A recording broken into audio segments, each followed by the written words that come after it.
That's a pretty dog.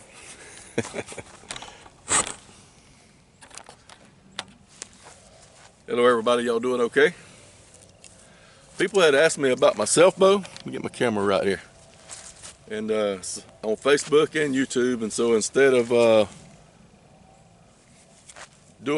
answering everybody's questions one at a time, I'll do it to start with right here, all at once.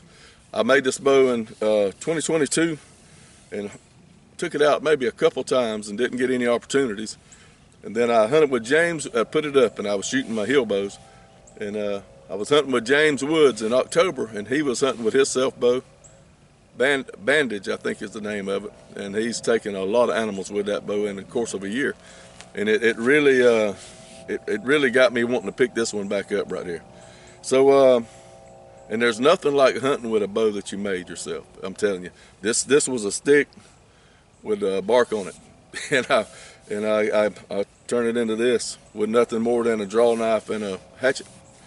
So, and a rat tail file. I think I used a file on it, chainsaw file.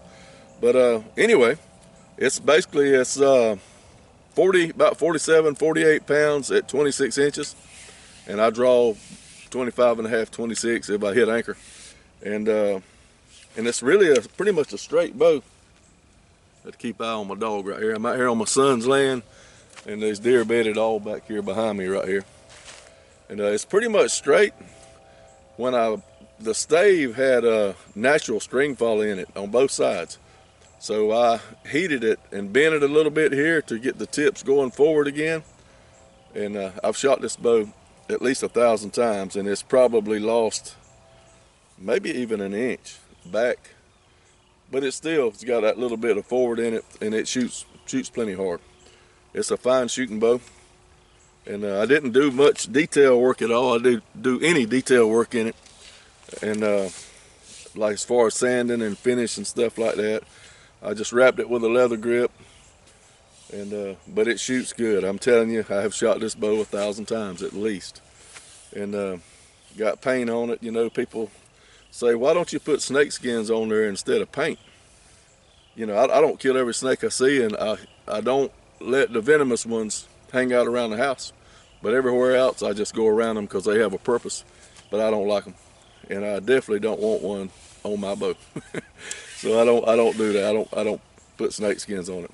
This bow has knots and creaks and crevices in it.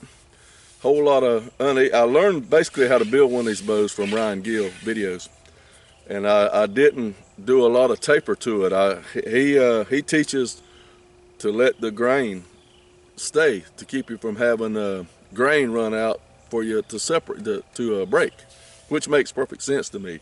And so as I got close to the end, I did begin to taper a little bit once I got out of this middle part here. And I overbuilt it. It's thick on the ends. I could probably do a lot of thinning and speed it up, but I would rather it stay together and be durable as opposed to being fast, because a broke bow ain't very fast. So anyway, that's it. And this, I'm going to, I got to put one more on here. I'm going to draw a picture of every animal that I happen to put in the freezer with this bow on it. Kind of have a running deal on there, everything, squirrel, anything. And so I really am trying to get a deer with this before the season goes out. We only got a few weeks left, and I'm committed to hunting off the ground because that's what I enjoy. But that's the bow. And it's 64 inches long, fast flight string on it. And you don't have to have these on there. It's quiet as a mouse. But I got them on there simply to, it has a little bit of jar in it when you shoot it, or string vibration, and that takes that out of there. It's more of the feel than the noise. That's why I have them on there. And those are wool from Hobby Lobby. You can buy you a big thing of wool, wrap it about 15 times, put it in your string there, and last you forever, as opposed to spending like 20 bucks on a set of them. There you have it. No tip overlays. Everybody says you can't shoot fast flight, even on glass bows. They'll tell you not to shoot fast flight without tip overlays. I've shot this bow 1,000 times. Fast flight string, D97, no tip overlays. But it's pretty beefed up. My arrows,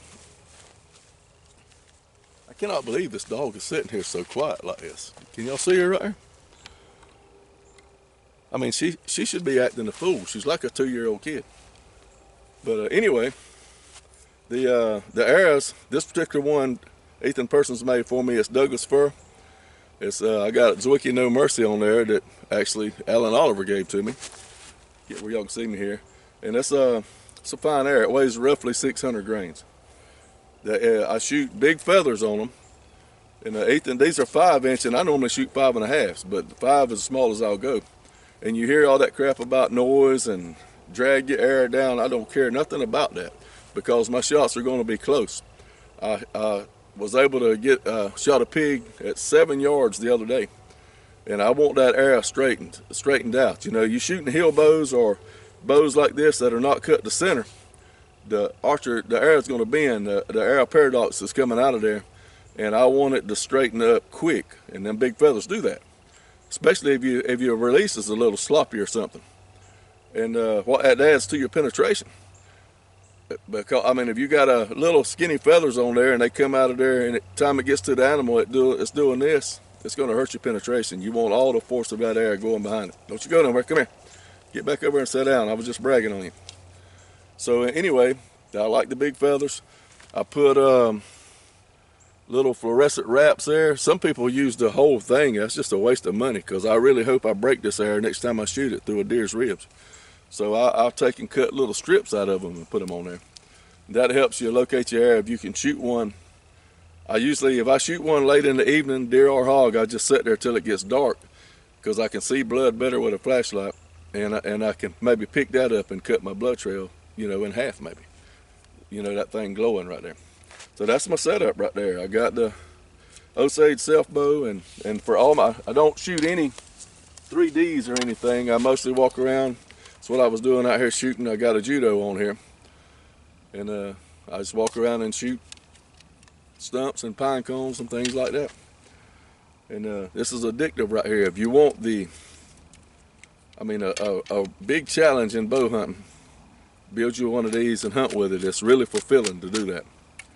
I got another one that I've already got, you know, roughed out pretty much. I got to finish an Osage. Then I got another stave with bark on it. And I'm gonna cut a hickory and a